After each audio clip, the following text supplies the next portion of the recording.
सर्वांना नमस्कार. तर नात्यात दुरावा येण्याचं कारण म्हणजे ना, पहिल्यांदा तर तुझं माझं कधीच करायचं नाही. जर तुझं माझं केलं तर तिथंच आपलं नातं स्टॉपवर जाते.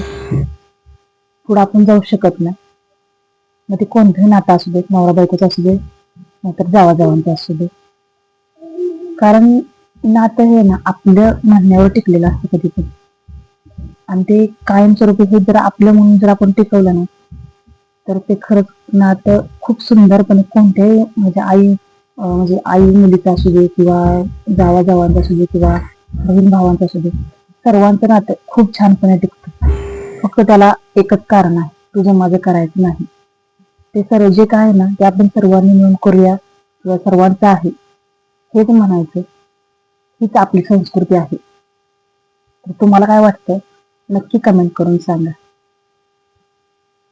Bye bye.